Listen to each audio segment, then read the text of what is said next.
Atención, este episodio contiene lenguaje agresivo, así como descripciones de los asesinatos realizados. Se recomienda discreción.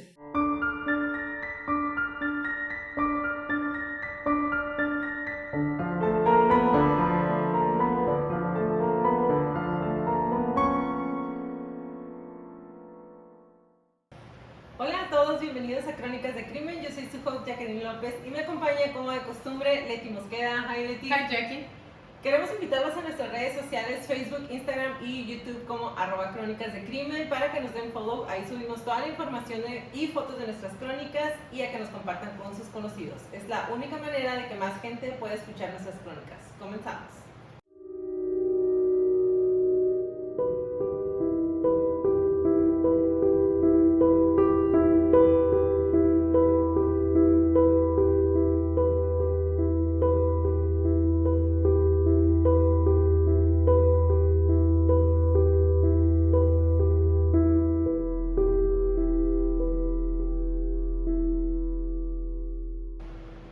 Hello a todos, después de un episodio gigante como de casi 3 horas de la semana pasada, De 5 días y medio. Vamos a iniciar las crónicas otra vez un poquito diferente y queremos empezar nuevamente agradeciendo a los crónicos que nos han dejado reviews en Apple Podcasts, Anchor, en Insta y en YouTube. Así que hay varios que tenemos esta semana, vamos a seguir subiendo los demás.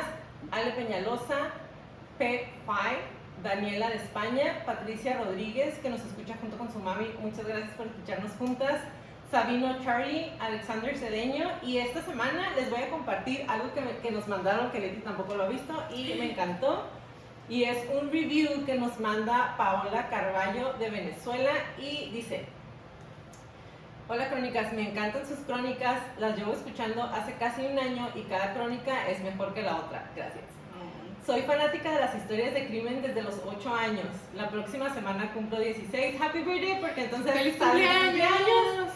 Y me gustaría comenzar mi propio podcast sobre crimen. Les quería agradecer porque ustedes fueron quienes me inspiraron a querer intentarlo. Gracias por este podcast máximo. Gracias Paula, feliz cumpleaños. Esperamos que te la hayas pasado súper bien o que la pases. No sabemos cuándo va a salir, o sea, la semana que entra, pero no sé si ya fue tu cumpleaños. Muchas felicidades, muchas gracias nuevamente, gracias por dejarnos formar parte de su vida y de escucharnos. De verdad que leer estos comentarios nos hace muy felices a mí y a Leti. Y ahora sí, y sin mucha vuelta, después de 3 episodios de O.J. Simpson, comenzamos.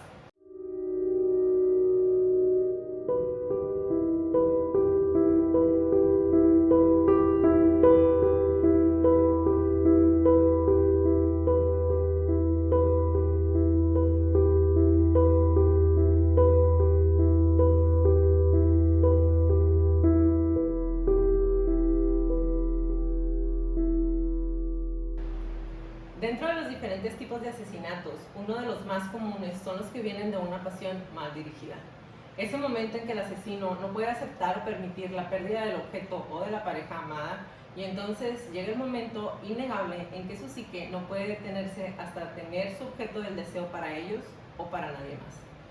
La madrugada del viernes 29 de diciembre de 2017, en Gualeguaychú, Argentina, una joven pareja se dirigía en moto hacia la casa de los abuelos de uno de ellos. En el camino, la joven sacó la pistola que había tomado sin permiso de su padre y disparó 2 veces en contra de su novio, el joven Fernando Pastorizo. El día de hoy les voy a narrar la crónica del asesinato perpetrado por Nail Galarza, Mujeres que Matan.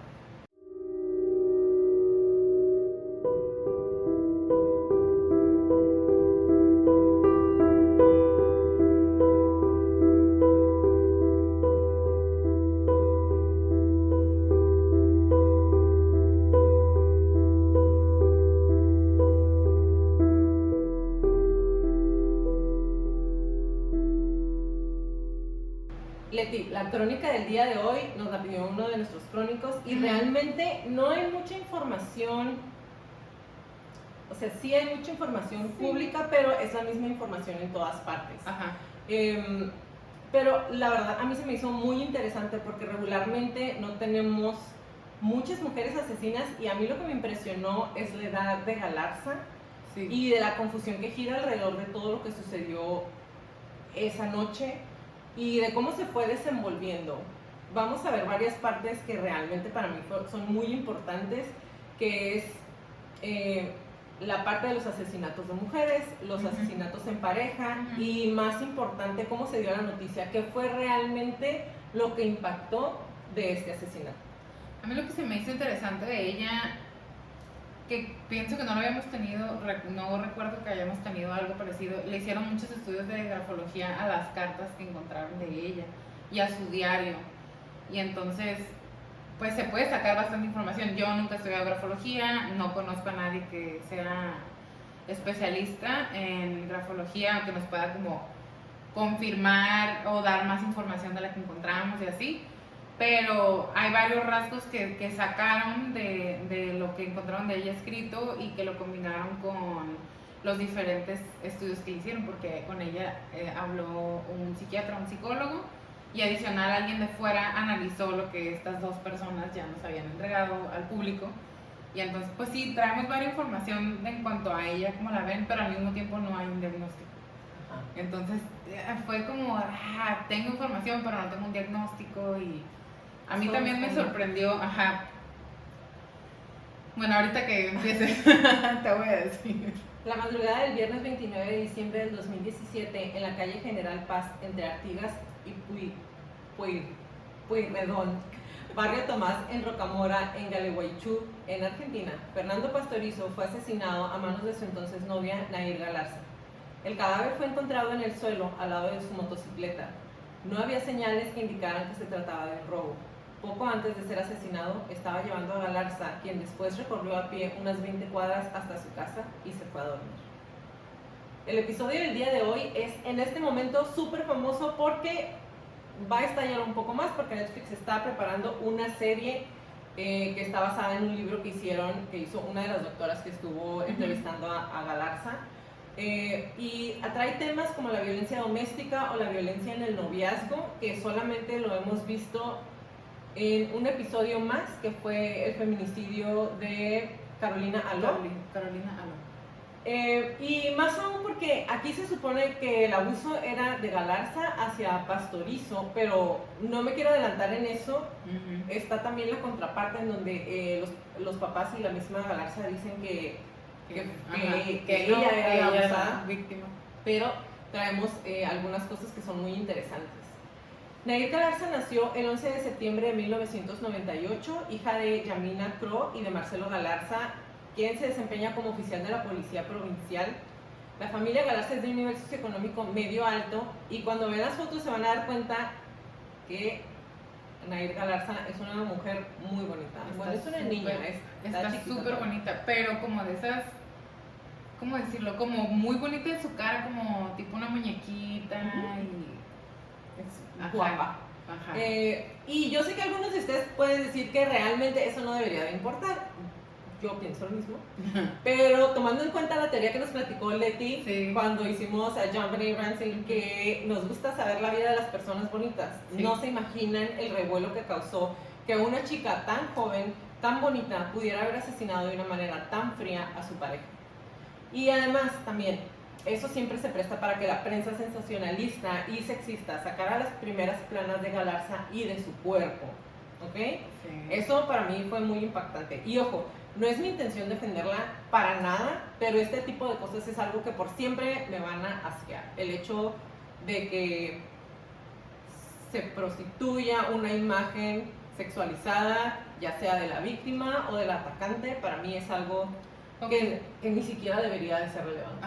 O que se sobresexualice, porque digo, estoy segura que lo vas a mencionar, entonces tampoco me quiero adelantar mucho, pero si hay fotos o no, son de alguna manera o no, si la sacas de contexto o si le pones un contexto que no era el que tenía, pues se puede perder fácilmente todo, los detalles, la importancia, el objetivo, todo. Así es.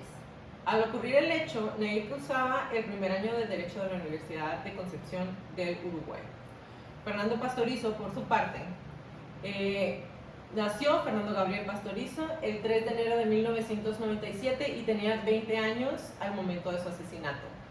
Y ya, no hay más información acerca de la víctima.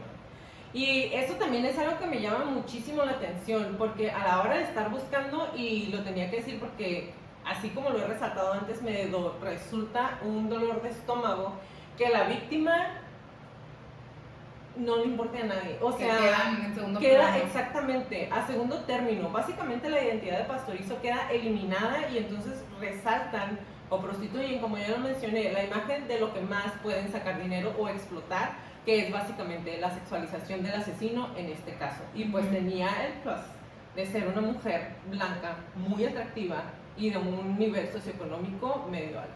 Sí. El cadáver de Fernando Pastorizo fue encontrado en el suelo, al lado de su motocicleta, sin advertirse señales que indicaran que se tratara de un robo. Poco antes de ser asesinado, estaba llevando a Galarza, como ya lo comenté, quien después recorrió a pie unas 20 cuadras hasta su casa y se fue a dormir después. Después de que el cadáver de Pastorizo fuera encontrado por la mañana, Nair publicó en sus redes sociales una foto de ella junto a Fernando con el siguiente texto que sería determinante para su condena. Y cito: 5 años juntos, peleando, yendo y viniendo, pero siempre con el mismo amor. Te amo para siempre, mi ángel. Tengo una pregunta.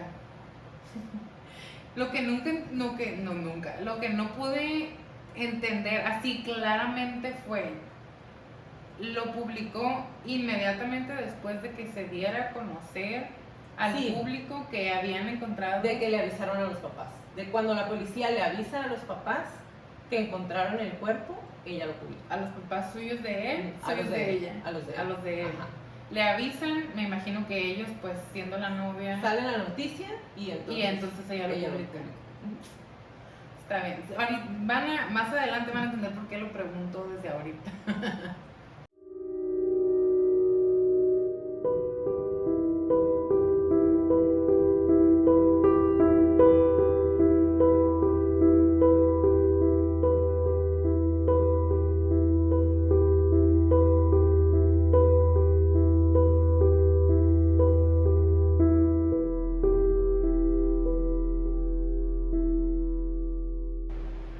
En horas de la mañana del día siguiente, se dio a conocer la noticia a sus padres primero y ante las autoridades después.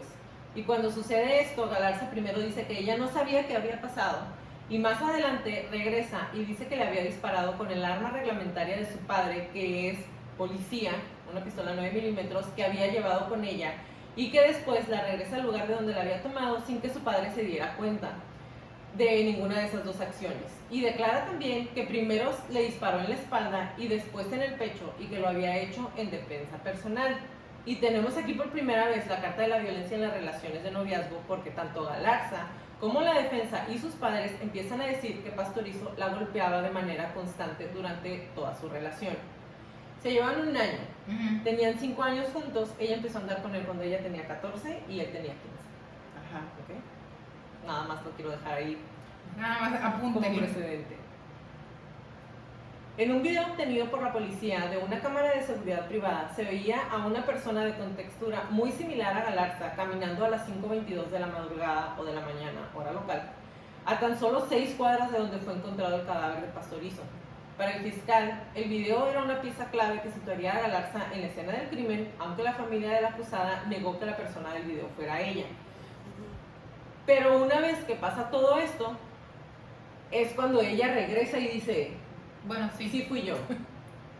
¿Por qué? Porque ya ella sabía que había sido la última persona que había estado con él y que si buscaban en las cámaras se iban a dar cuenta que ella había pasado por ahí. Entonces adiciona, le disparó con la pistola de su papá. Ajá. ¿Cuáles son las posibilidades de que una persona random que se parece mucho a ella, que lo ve inmediatamente después de ella, sacara la pistola de su papá? Digo, tontita tampoco está. Así es.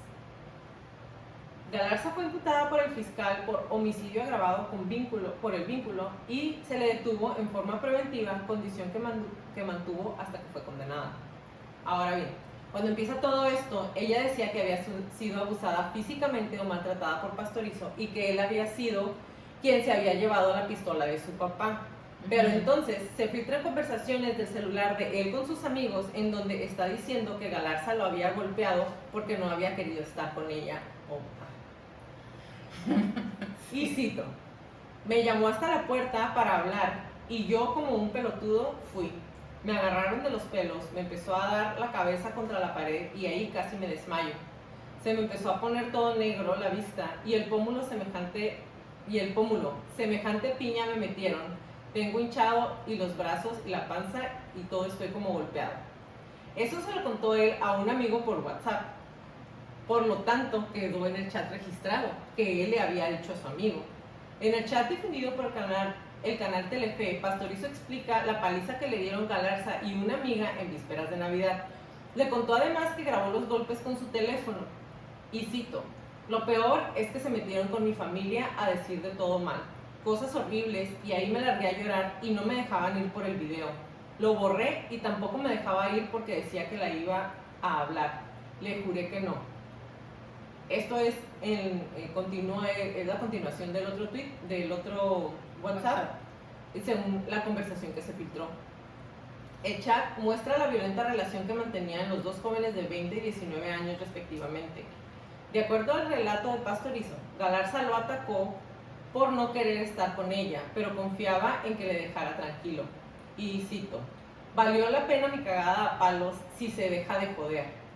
4 días después, fue hallado sin vida en la calle con 2 hijos. Tengo otra pregunta. Porque estuve buscando, cuando estaba haciendo la investigación también me topé con las imágenes. No las leí todas porque me encanta que me sorprendas. Lo que sí noté, o sea, dije, no voy a leer el texto, pero vi todo, la fotito. Están borrados los números de teléfono. Entiendo que tal vez es por seguridad, claro, pero no puedo evitar pensar, yo como público consumidor de información, a mí que me garantiza que eso no está como staged, como porque nunca lo falsificado. La chica no... Ni ella, ni la defensa, ni la familia salió a decir que no era cierto. Nada más, pero es que le pegaba a la Ajá, pero ellos nunca le dijeron, pegaban. ella también sufría de violencia doméstica, pero en ningún momento dijeron, no es cierto eso que están diciendo. ¿Y no encontraban a las amigas que se supone? No ahondaron en el tema porque ella nunca dijo que no fue cierto. Entonces se tomó como, pues sí es cierto. Pues está cierto. Para Carla Pastorizo, en cambio, era su hermano quien sufría violencia, pero la ocultaba por vergüenza. La lucha feminista contra la violencia de género busca también visibilizar la violencia de mujeres hacia hombres, situaciones que no son denunciadas por las burlas impuestas por el patriarcado. Todos sabemos que en Latinoamérica vivimos en vivimos dentro de una sociedad machista, sí, en donde a los hombres desde muy pequeños se les enseña no debes llorar, sí. Y si alguien sufre violencia como en este caso, no seas llorón, como eres marica, cómo crees que vas a ir a decir cómo te puede pegar tu mujer, o sea, cómo te vas a dejar, porque te dejaste, y sobre todo como los comentarios o los adjetivos despectivos de palabras que no significan lo mismo aquí o en otros países, pero siempre es el mismo sentimiento de por dejado, por imbécil, por idiota, como crees, poco hombre, ni modo que no como eres llorón, porque no te defiendes, o sea. Tanto la familia de Galarza como la de Pastorizo admiten que los jóvenes mantenían una relación tormentosa y han cruzado acusaciones de malos tratos que nunca fueron denunciadas. Marcelo Galarza, el padre de Nair, acusa al joven fallecido de haber hostigado y golpeado a su hija. Y cito, otra vez la encontramos muy golpeada, con la entrepierna en carne viva y con golpes en la espalda. En ese momento nos dijo que se había caído de la escalera, pero después nos enteramos que él le pegaba, dijo el padre. Ella me dijo que estaba sufriendo, que estaba mal. Yo cuando la vi, que estaba lastimada, quería ir a hacer la denuncia, pero me dijo, no mamá, no te metas porque son mis cosas, contó su madre, Yamina Crow, al diario Clarín. Y aquí yo tengo una pregunta.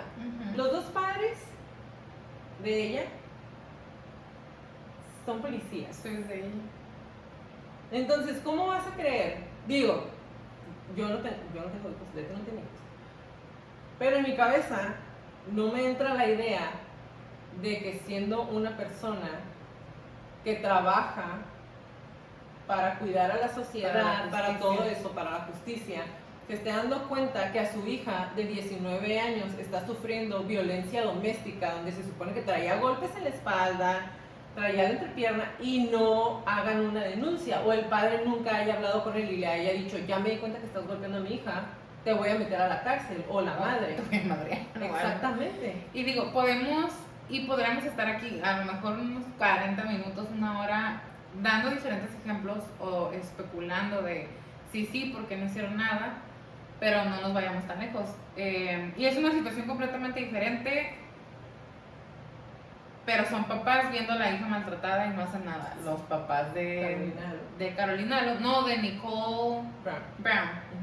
A ellos, e incluso ella les dijo, es que este mono me golpea, y no, pues regrésate, es tu marido.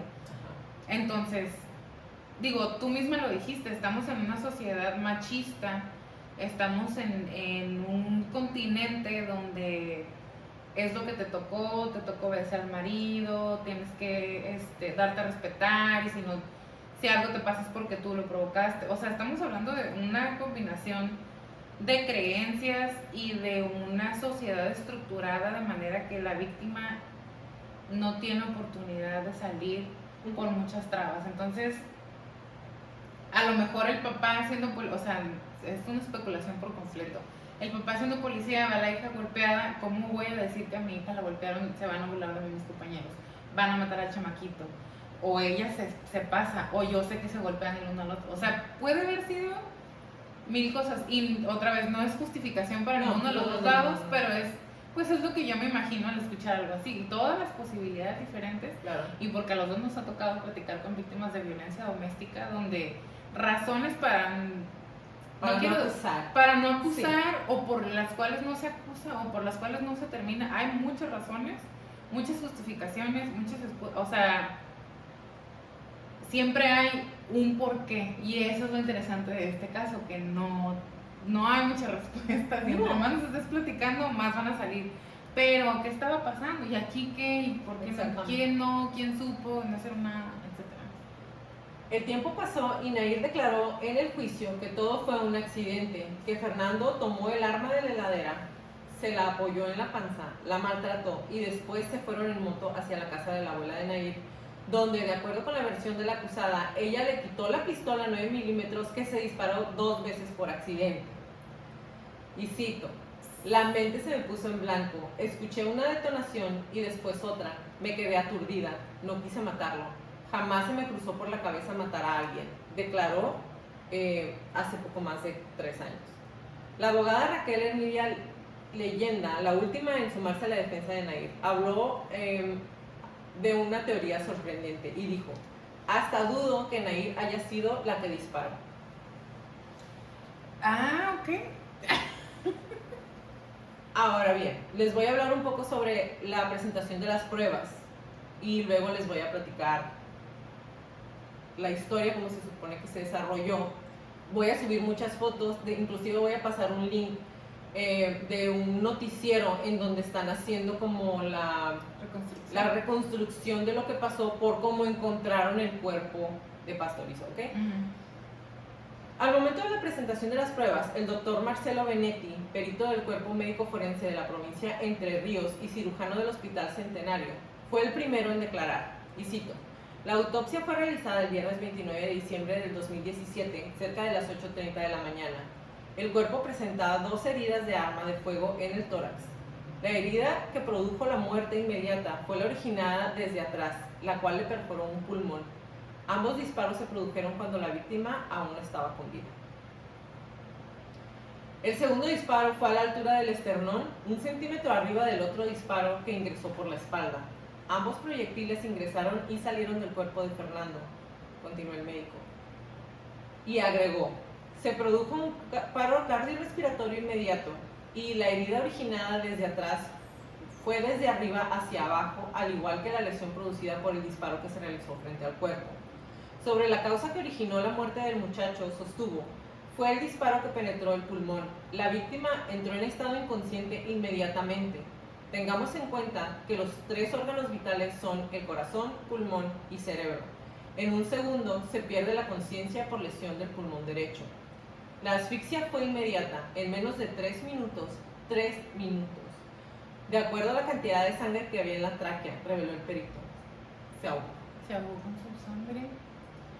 Por el tatuaje del disparo de la espalda de Fernando, el disparo fue a unos 30 centímetros, mientras que en el que se efectuó en la mano de frente hablamos de 15 centímetros de distancia, ¿ok?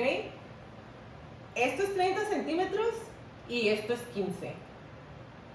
Por accidente, Así de... o sea, No, y pienso que más adelante nos vas a explicar lo de... ahorita que por qué vean no fue cómo un pasó, cómo encontraron el cuerpo, se van a dar cuenta que Fernando básicamente ni cuenta se dio cuando le dispararon por la espalda. O sea, Ajá. Por último, remarcó, tenemos el protocolo de la Corte Suprema de Justicia de la Nación para aplicar en este caso. La autopsia respondió a esta metodología, se sacaron muestras y se conservaron. No había lesión en la cabeza y tampoco en el ojo del muchacho. Asimismo, se remarcó que el 31 de diciembre se inspeccionó a Nair Galarza en el Hospital Centenario. Se constató fricción en muslos de Nair, pero no había golpes. Les preguntan si Fernando había consumido alcohol o drogas y el control de detección de alcoholemia en la sangre dio negativo, o sea, no había bebido. A ese análisis se le sumó el de drogas de abuso, el cual también salió negativo. Todo esto lo informó Marcela Sánchez, quien viajó desde Paraná hasta Gualeguaychú para brindar testimonio en el juicio por el asesinato de Fernando Pastorizo. La licenciada en bioquímica de la División de Criminalística de la Policía de Entre Ríos explicó al tribunal que el alcohol en la sangre se metaboliza durante unas 8 o 10 horas. El tiempo depende de varios factores como sexo, peso, niveles de consumo, etc. Por otra parte, explicó que el uso previo de marihuana es difícil de determinar porque disminuye rápido en la sangre. En la orina se puede encontrar hasta 3 días o incluso una semana después, en caso de un uso moderado. Destacó además que la cocaína se puede detectar en la orina hasta los 3 días posteriores al consumo, mientras que en la sangre desaparece rápido. Pero por su parte, María Silvina Talé, perito perteneciente a la División de Toxicología de la Policía de Entre Ríos, sostuvo que el análisis toxicológico de Fernando dio negativo. Son pruebas confirmatorias y fehacientes negativas. Es decir, la droga se puede desaparecer rápido, Sí. pero le hicieron la autopsia luego. Entonces, no es como que se va a desaparecer, mucho menos porque la sangre deja de estar. Y es justo lo que te iba a decir, o sea, según lo que yo no soy experta, ¿no? En algún momento las dos tuvimos que estar haciendo antidoping para empleados y pues aprendes, no que te hagas experto, pero aprendes cuando sí, cuando no, y de ver a alguien, sí, si vas a salir positivo, etcétera. Y entonces tendría él que haber estado consumiendo, no necesariamente constante o de manera habitual, pero tendría que haberlo consumido en días anteriores, 2 o 3 como dice aquí. Y aparte que no hay ninguna otra, ¿cómo se dice? Como prueba o alguna legata o alguna indicación de que él era un usuario habitual de No, nada. o de que hubiera estado realmente alcoholizado ese momento. Claro. Y de que hubieran tenido una riña porque él iba porque él borracho. estaba borracho Ajá. o intoxicado. Exactamente. Con algo. No, pues ni al caso.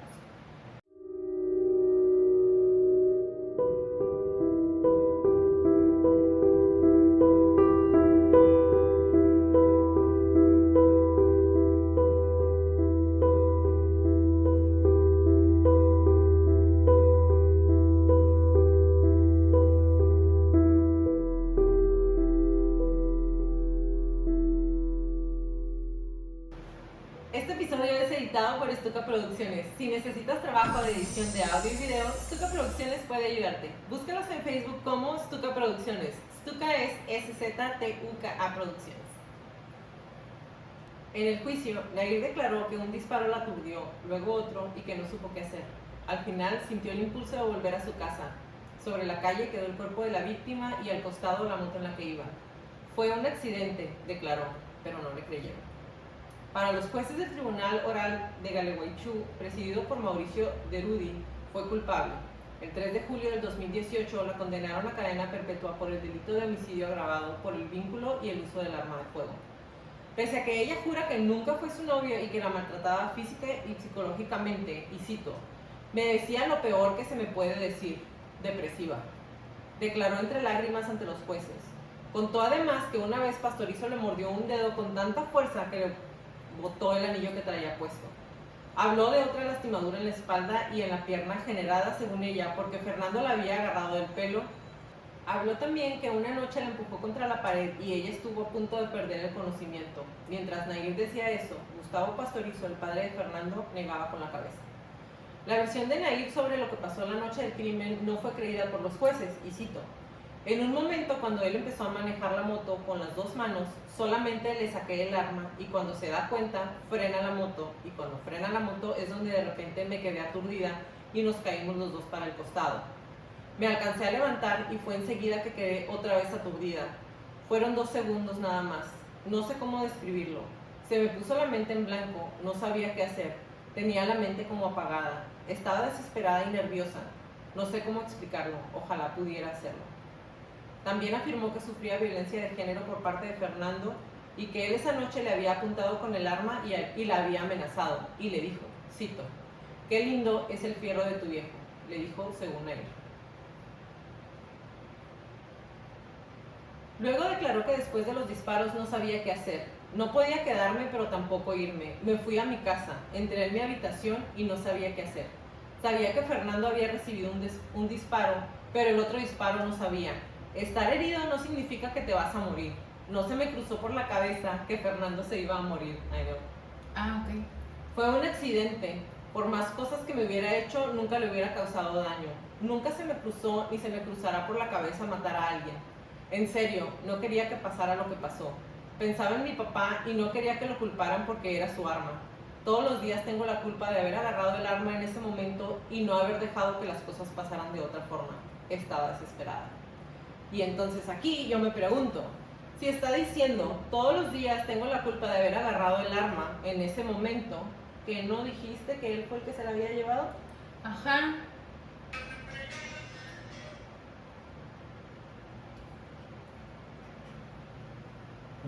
Ahora tengo 2 niños.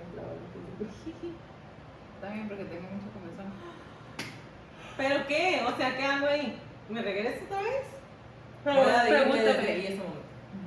Y ahí es donde me pregunto, si ella dice que todos los días carga la culpa de haber agarrado el arma, ¿no dijo que él fue el que se había llevado el arma? Exactamente. Y es que es un Freudian slip, es cuando estás con tu discurso casi verborreico porque estás inventando o intentando justificar y el subconsciente no te deja echar mentiras, jamás, y apréndanlo, jamás puedes echar mentiras completas, tienes que tener una habilidad muy cañona para tanta mentira. En un hecho sin precedente, Nayib fue juzgada y condenada en tan solo 6 meses, siendo encontrada culpable y condenada a cadena perpetua. Y aquí es donde, independientemente de lo que hace la mujer, y que sin lugar a duda estamos súper de acuerdo en que la hayan encontrado culpable y que esté pagando, pero en ese mismo país hay tantas mujeres que mueren a manos de hombres, hay tantos feminicidios y que jamás se les hace justicia. A mí aquí realmente lo que me súper impresiona es la rapidez con la que ven, o sea, con todo lo que está aquí, con todas las pruebas que hay, yo no dudo que ella sea culpable. Claro. La encontraron culpable. Ella no dijo como yo fui. Pero me impresiona la rapidez y la severidad del castigo, cuando en muchas ocasiones en toda Latinoamérica, no únicamente en Argentina, encontramos gente a la que dejan salir, o sea, 12 años por haber matado a una mujer, 8 años, te voy a cobrar una multa, te voy a poner... Son condenas que no tienen nada que ver con la condena que le dieron a ella. Y nuevamente, no le estoy defendiendo, no estoy diciendo para nada. Son situaciones diferentes. Pero a final de cuentas, a mí como mujer digo... exactamente. ¿Qué fregón? ¿Cómo puede ser posible que a un hombre le den menos tiempo? O sea, a mí no me importa. Si les quieres dar cadena perpetua a los dos, fine by me. Yo no tengo problema. Pero sé parejo. O sea, quiero que trabajen entonces en los feminicidios que encuentren con la misma rapidez y con la misma severidad y que sean juzgados con la misma severidad que fue juzgada ella. Sí, que sea por lo menos. Pero digo, en muchos lugares, sobre todo pues en Latinoamérica y en México, no, en otros países estoy segura que también se da, pero en México también hay una tendencia a que los castigos a personas de pocos recursos, a las mujeres, y a las personas que no pueden pagar un abogado propio y que los defiende pues el Estado, las condenas sean la máxima posible, o que sean pero ella sí tenía absolutamente. Ella sí, pero es mujer. Estás hablando de Ajá, mujer, de todas maneras. A eso es a lo que me refiero. A mí me impresiona la rapidez con la que se llevó todo el proceso a cabo y la severidad con la que fue juzgada. Otra vez, no me molesta la sentencia, ese no es el problema para mí. A mí lo que me causa asombro es el tiempo que le dieron, ¿no? Y lo entiendo perfectamente, porque ahí va un poquito de cómo fue lo que sucedió. Se supone que los dos salen y van en la moto, y de acuerdo a las fotografías y a la reconstrucción de lo que pasó, ella saca la pistola que se llevó y le dispara cuando ella va sentada todavía atrás de él. Y entonces por eso se caen y él cae de lado. Y entonces se baja ella de la moto y regresa y le dispara nuevamente en donde está acostado, porque el balazo que tenía, la herida de bala que tenía encima, en el mismo pulmón, rebotó en el piso. O sea, lo atravesó y rebotó en el piso. Eso quiere decir que el balazo no fue mientras iban cayendo, no fue cuando él estaba parado y la quiso atacar. Él estaba tirado en el piso cuando le volvió a disparar, a menos de 15 centímetros de distancia. Y a menos de 1 centímetro de distancia del otro. Entonces, o sea, si lo vemos de una manera burda, se regresó a rematarlo. Se regresó ahí, en corto. Sí, eso es lo que parece. Para asegurarse que era lo que había pasado. Y nuevamente les voy a pasar los links en donde se hace toda la reconstrucción y entonces se puede ver qué fue lo que sucedió, ¿no? Nuevamente, a mí lo único que me impresionan muchas cosas de este caso. Ella estaba muy chica, tenía 19 años, y como lo vamos a ver ahorita que empiezas a darnos su perfil psicológico, realmente yo la estuve leyendo artículos de ella de más recientes. No me parece una persona que esté completamente dentro de una realidad en la que estamos, en una realidad en la que esté todo el mundo que esté cerca de ella. Dijo que estaba embarazada, ahorita que está en la cárcel, que ya tenía 5 meses. La prensa se entera, van y le preguntan al papá. El papá es como de qué están hablando. Yo ni siquiera, o sea, el papá ni siquiera, no tenía ni la más mínima idea. El papá pide que le digan qué está pasando a la gente de la cárcel, y en la cárcel le dicen no, o sea, y ahorita mismo no la llevamos al doctor. La llevan al doctor, la revisan y le dicen no es cierto, no está embarazada. Y ella, es que yo pensé que estaba embarazada, es que me hacía mucha ilusión, es que... O sea, yo pensé que estaba embarazada de la nada. Eso es lo que a mí me hace pensar que realmente no está como muy consciente de qué es lo que está sucediendo. Además de que ella es de que yo ya dejé eso atrás y lo dejé para siempre, y no me interesa saber y no quiero saber, y es como yo ya no voy a volver a hablar con la prensa acerca de lo que está pasando, y a mí no me interesa que la gente me haga revivir ese día es el peor día de mi vida, una persona perdió la vida y no me voy a regresar. Y luego van a sacar una serie en donde obviamente ella lleva algún tipo de ganancia. Entonces para mí es como... No me vas a regresar hasta donde me conviene. Ya sabemos que sí fuiste, y entonces, bueno, para sacar dinero sí puede ser, pero para estarles diciendo qué fue lo que pasó, no, porque ya lo cerré y en mi mente ese día pues ya no existe porque ya lloré lo que tenía que llorar. Y así lo dice, ¿ok? Yo fui con mis papás, lloré lo que tenía que llorar y ya dejé eso en el pasado. Qué fregón. Súper bien. Qué suave. Qué suave. O sea, sí lo maté, pero pues ya pasó. Exactamente. Yo ya lo dejé atrás y ya está. Pues sí, ya con eso está awesome. Ahora viene el perfil psicológico de Nair Galarza, y platícanos qué encontraste. ¿Hay algo que te haya impresionado o que no hayamos visto en otros asesinos en serie? Platícanos. Sí, hay algo muy interesante que no hemos visto, quizá. Muy bien.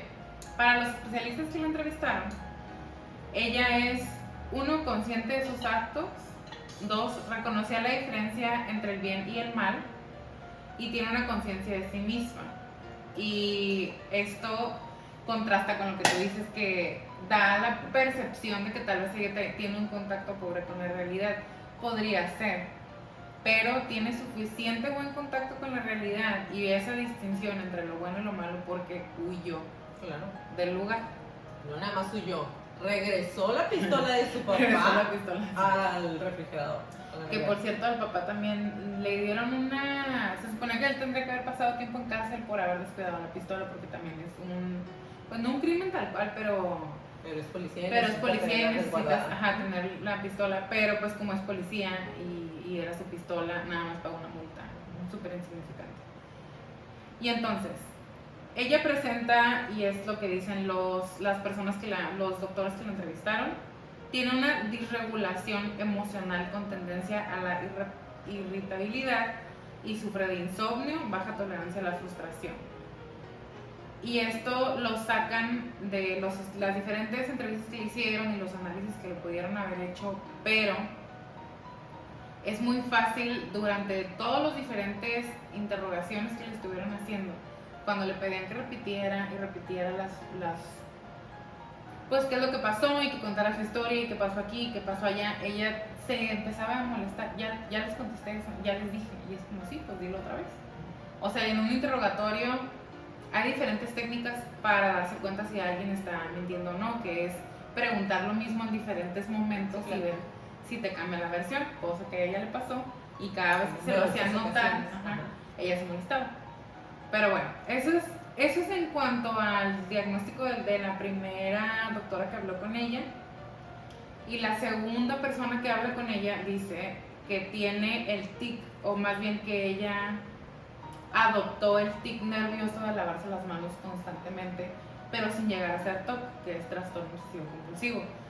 Pero este mismo doctor dice, no tiene una personalidad como para tener un TOC y no es esquizotípica y carece de estrés postraumático, cosas que son normalmente, bueno, tendencia quiero decir, o que son muy comunes en personas que sufren de violencia. Y Nair en ningún momento antes del crimen, en sus redes sociales o en su convivir con personas o con sus papás o con sus amigos, nadie le notó ninguno de los telltales como de señales que es que se me olvidó. ¿Cómo se llama la chica que nos ayuda con las ¿cómo se dice? No, no es cierto, Laura. Bueno, las señales o los síntomas de una persona que sufre de violencia, que son muy notorios, como baja autoestima, tendencia a no tener amigos, a no salir, a ser muy sumisos, a no mostrar su cuerpo, a no querer llamar la atención. Esos son comportamientos normales, no digo que forzosamente, pero son los comportamientos normales de una persona que sufre de violencia, sobre todo doméstica y sobre todo en una edad tan joven como ella.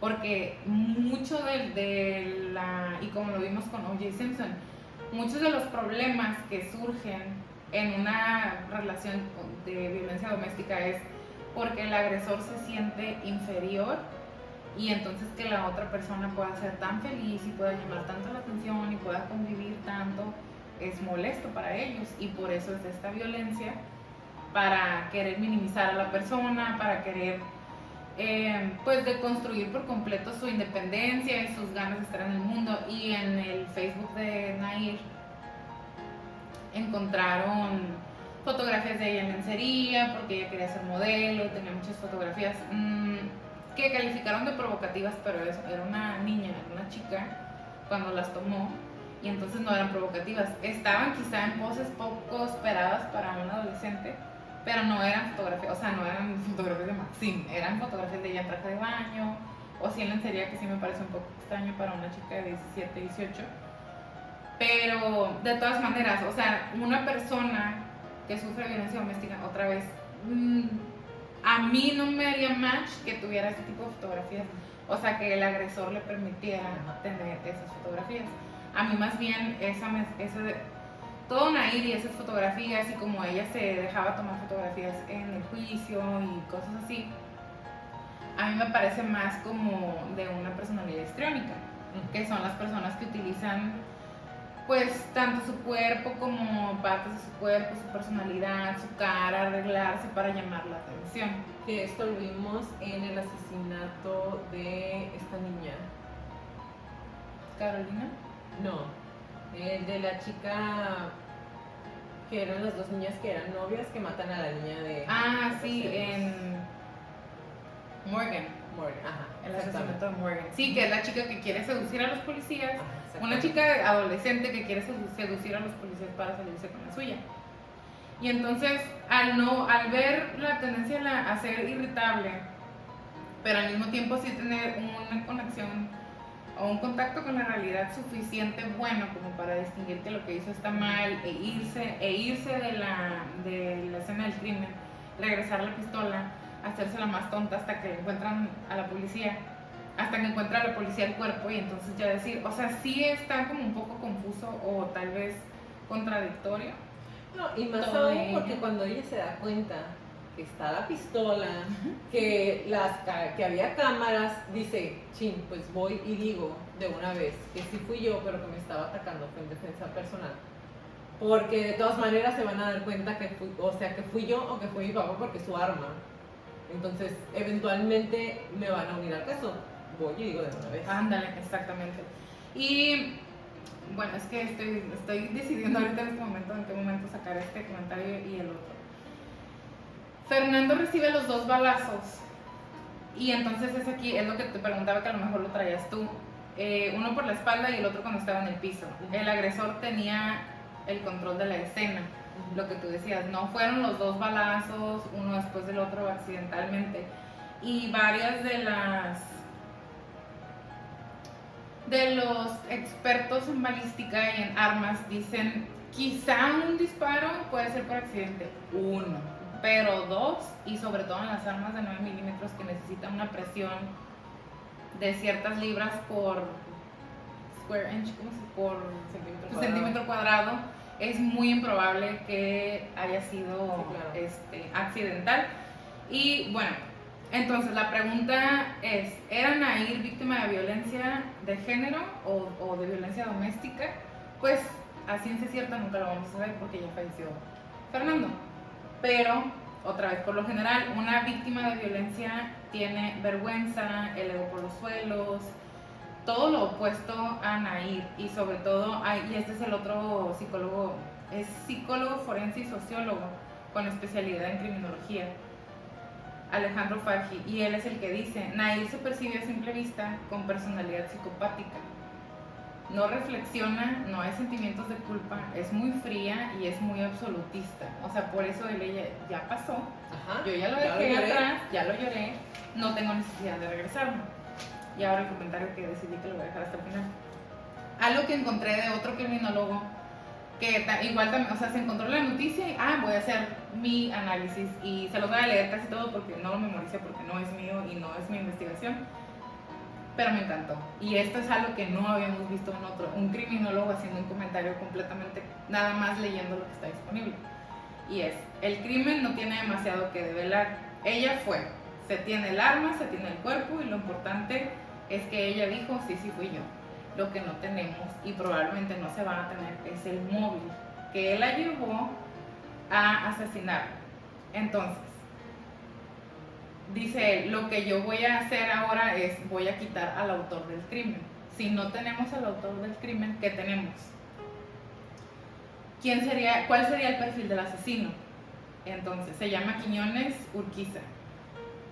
Y ahí les va. ¿Quién es el asesino o cuál es el perfil del asesino de este crimen? Tomado pensando que no existe nada. A mí también me emocionó un montón. Es alguien que no desea perder el control, alguien que no está dispuesto a confrontar a la víctima, que no está dispuesto a acercarse a la hora de matar. Tenemos alevosía y ventaja también. Alevosía porque Fernando otra vez recibió 2 impactos de bala, uno por la espalda y otro cuando estaba en el piso. El agresor tenía completo control de la escena, no deseaba arriesgarse. ¿Arriesgarse a qué? A que la víctima reaccione, a que la víctima tenga tiempo de hacer algo, de pedir ayuda, de defenderse, de cualquier cosa. Entonces, se tiene que anticipar la reacción. Con una pistola, y esto ya es mi comentario, con una pistola tienes un poco más de control por la distancia, por qué tanto puedes herir a la persona, porque aturde el ruido, porque normalmente escuchas un balazo y te quedas plasmado por un momento. Y porque ella, siendo hija de 2 policías, estaba familiarizada con las armas. O sea, cuando ella dice, es que estaba aturdida, no sabía qué estaba pasando y me volví a aturdir. Tu papá es policía, ni modo que no sepas cómo. Yo sí se la compro, ni modo que no sepas cómo quitar un seguro, ni modo que no sepas qué tanto impacto puede tener un arma para una persona que convive con personas que utilizan armas todos los días. No es igual de invasiva, no es igual de intimidante que para una persona que no tiene contacto para nada con un arma. Que 100% completamente estoy de acuerdo contigo, pero una cosa, y eso lo podemos ver en harta película, harta serie, una cosa es la teoría y otra cosa es cuando ya lo llevas a la práctica. No, y es lo que les decimos siempre, no sabemos nunca cómo vamos a reaccionar. Entonces, podría ser un indicador de debilidad del autor del crimen, no de la víctima. El no me quiero arriesgar, no me quiero acercar, la víctima se siente en una posición de debilidad o de inferioridad. Esa es la percepción. La oscuridad y la hora permiten mantener el control de la situación. Se conocen las vías de escape porque quizá ya había estado ahí antes el autor del crimen. Es lo que esta persona dice y es lo que te quería decir. Y es una frase de asesinos en serie, de asesinos a sueldo en películas, en series. Una pistola es negocio, es un asesinato frío, un cuchillo es personal. Y eso lo vimos con el Iceman. Sí. A él le gustaba matar a la gente de cerquita porque le encantaba sentir cómo se le iba la vida a la gente. Entonces, este autor del crimen, que otra vez no sabemos quién es, para él era una acción que se tenía que tomar, era para terminar con un problema que no tenía solución. Ahora, el arma. 2 disparos nos hablan de alguien con conocimiento de armas, pero no entrenamiento, porque un matón no utiliza más que las balas necesarias. Y si eres un matón bueno, entrenado o incluso un sniper, con una tienes. No, y ya sabes que si le diste en el pulmón, ya se está ahogando cuando le dio el segundo balazo. Exactamente. Conciencia del bien y el mal. Por eso hay un ocultamiento y un escape.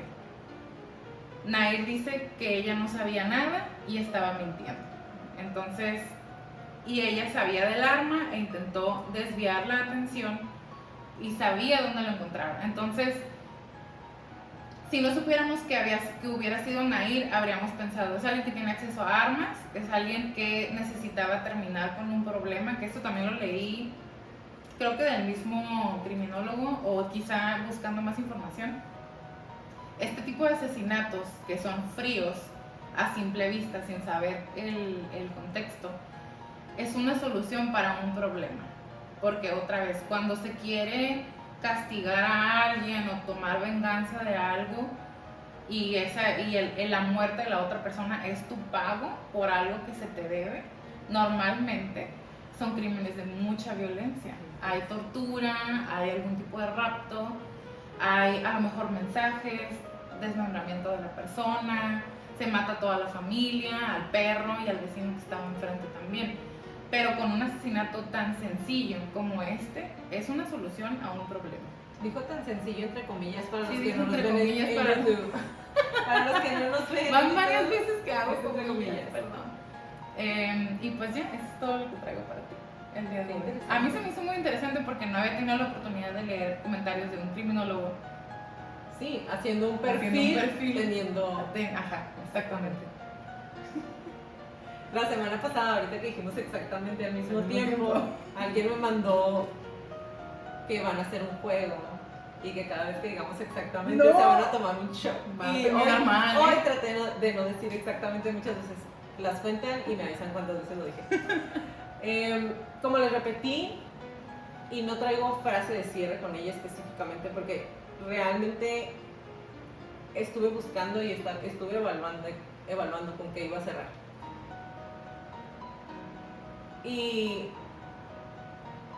me dejó bien asombrada, me dejó súper asombrada esa parte y igual y lo vamos a cerrar con eso cuando ella dice, esto fue el peor día de mi vida, alguien perdió la vida, pero ya pasé, ya lloré lo que tenía que llorar y no me voy a regresar a eso otra vez.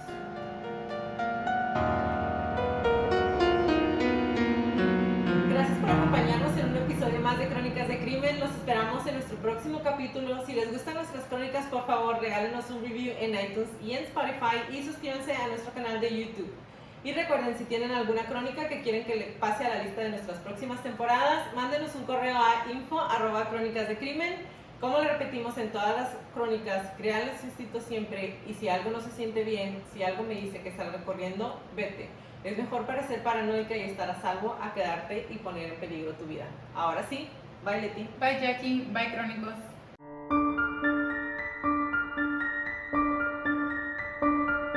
Toda la redacción y búsqueda de esta crónica fue hecha por mí, todo el perfil clínico fue realizado por Leti Mosqueda, música por Kevin MacLeod y toda la edición de sonido es de Stuka Producciones.